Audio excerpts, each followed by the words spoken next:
बिस्मिल्लाहिर्रहमानिर्रहीम। अस्सलाम वालेकुम। आज मैं बनाऊंगी सरसों का साग। बाज़ लोग इसको सरसों का साग कहते हैं और कोई इसको गंदलों का साग कहते हैं। ये मेरे पास 1 किलो गंदले हैं, सरसों का साग है, ये साथ पालक है कुछ, ये दोनों मैं मिक्स करके पकाऊंगी।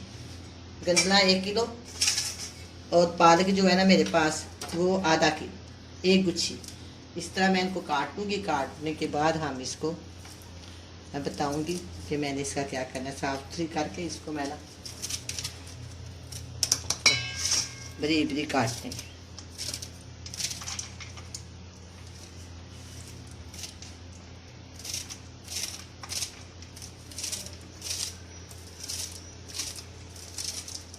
नया नया का ये सरसों का साग है, बहुत ही मज़ेदार होता है, बहुत ही नरम और बहुत ही अच्छा बाजार से आया है।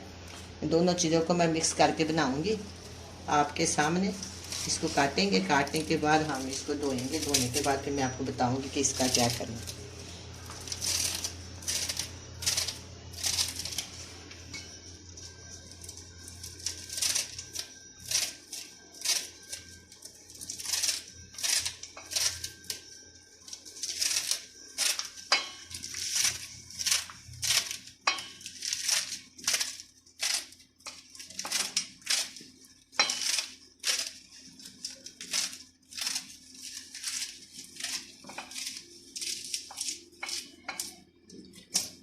देखिए इस तरह मैं सारा काट लूंगी।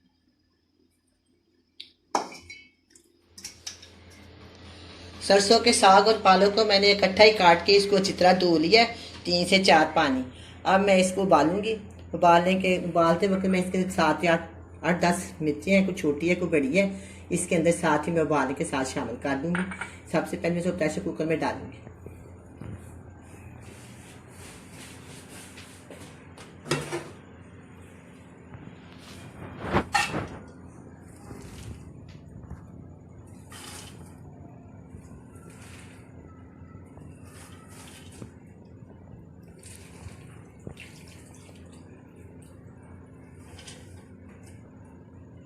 ये 1.5 किलो गंदलों का साग है और 1 किलो 1 गुच्छी पालक की है। बाद लोग इसमें बाकी शामिल करते हैं, मैं नहीं डालूंगी। मैं बस इसको दोनों चीज़ों से पकाऊंगी, पालक और सरसों का साग। बहुत ही मज़ेदार और बहुत ही करारा बनता है। मैं आपके सामने इसको बनाऊंगी, बहुत ही आसान रेसिपी के साथ। किसी किस्म के ज़्यादा मसाले नहीं डालूंगी। इसलिए मैं इसके अंदर ये आपके सामने डाली है 10-12 छोटी मिर्चियाँ, साइज छोटा है इनका, 10 से 12 ये डाल दूंगी और इसके अंदर एक्स्ट्रा भी पानी डाल देंगे। चलिए, चूल्हे के नीचे मैंने आग डाली है।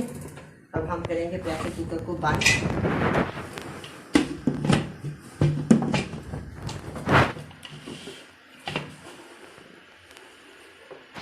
ये प्रेशर कुकर हो गया बंद। अब इसको मैं 30 से 35 मिनट के लिए चलाऊंगी। जब ये वेट चल जाएगा इसके बाद 30 से 35 मिनट, इसके बाद 30-35 मिनट के बाद 30-35 मिनट के बाद मैं आपको मिलती हूँ। 30 से 35 मिनट हो गए हैं।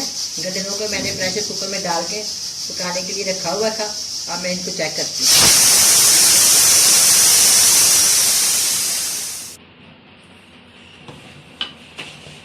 देखिए मैं प्रेशर कुकर को खोल रही हूँ, इसकी भाप खत्म हो गई है।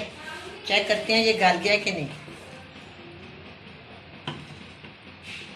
ये देखें ये बिल्कुल गल गया है। ये देखें इसको पकड़े और ये देखें। अब मैं इसको ना जो पानी है ना इसका छान लेती हूँ।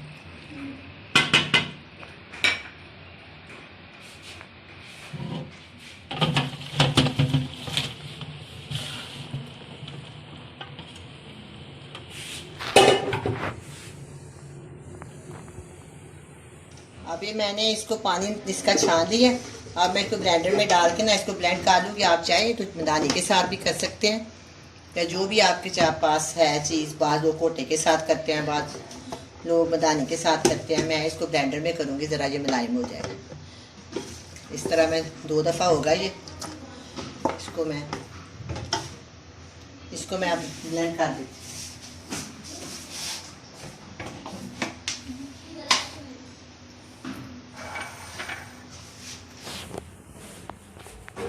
अब ये जितना चल नहीं रही, मैं इसको ना ज़रा हिलाती हूँ। ऊपर वाला नीचे करती हूँ, नीचे वाला ऊपर करती हूँ। इसी तरह ना ये दूसरे वाला वो भी मैं ले आती हूँ। ये देखिए, ये मैंने इसके अंदर डाल दिया।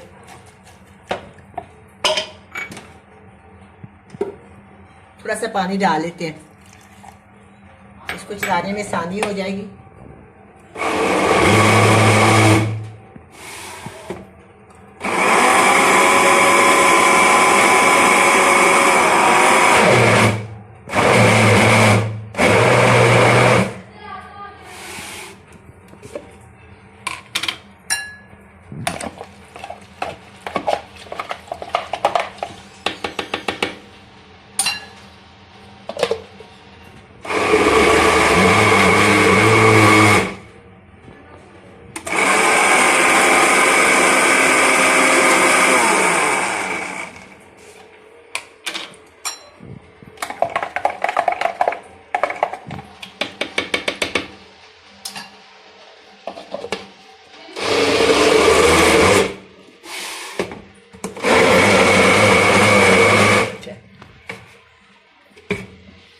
ये देखिए बिल्कुल ये मुलायम हो गया।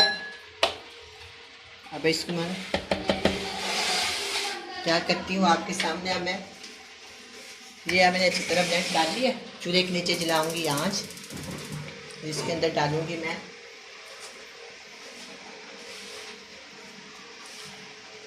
आधी प्याली ऑयल।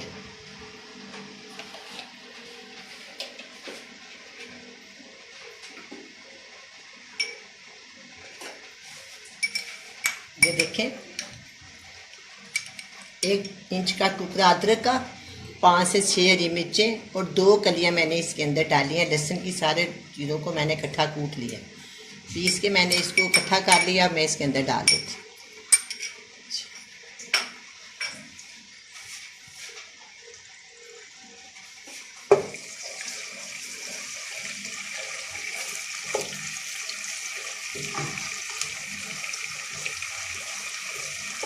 मैं इसके अंदर डालूंगी 1 टीस्पून लाल मिर्च का पाउडर, नमक हस्बे ज़रूरत, 1/4 टीस्पून हल्दी पाउडर इसके अंदर डाल।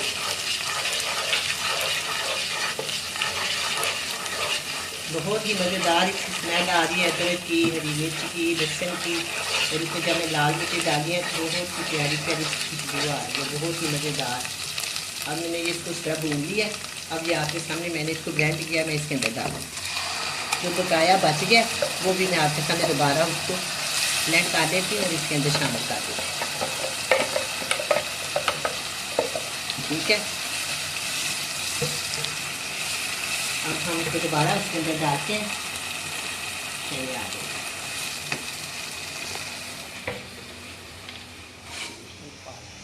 अब इसके अंदर ना मैं 1 टेबल स्पून है गंदम का आटा, वो इसके अंदर डाल दूँ और इसको हम अच्छी तरह फिर ब्लेंड कर दें।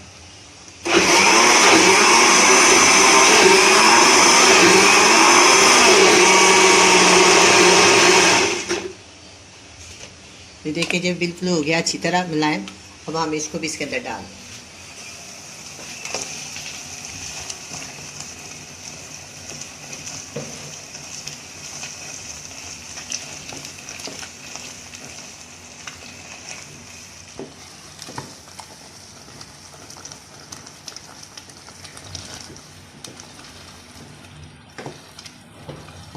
अगर इसमें ज़्यादा नमक मिर्च डालें ना तो जो इस सरसों के साग का जायका होता है ना वो बिल्कुल ख़त्म हो जाता है। उनको बिल्कुल लाइट मिर्चें लाइट मसाले डाल के बनाए तो बहुत ही मज़ेदार भी बनता है।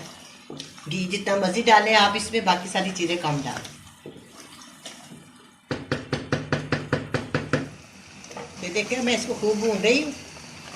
ऑयल बाहर आ गया सालन से। जिस वक्त ऑयल बाहर आ जाए तो जो है ना साग हो या आलू मेथी का साग जो देज को छोड़ना शुरू कर देता है। जब देज को छोड़ के ऊपर ऊपर आए तो आप समझे कि जब खाना तैयार हो गया। देखिए ना इस तरह आप करेंगे तो देज के से ऊपर आ जाए पक पक के, तो फिर इस तरह समझे कि आप ये सालन तैयार हो गए। मैं इसको थोड़ी देर और बनाऊँगी और फिर मैं आपके सामने इसको डिश आउट करूँगी।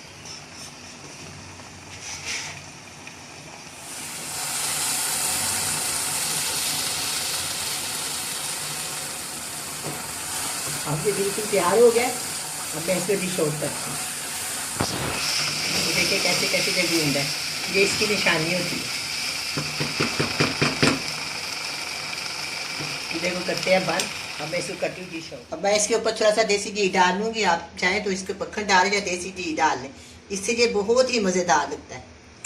इसके ऊपर इसका टेस्ट बहुत अच्छा हो जाता है।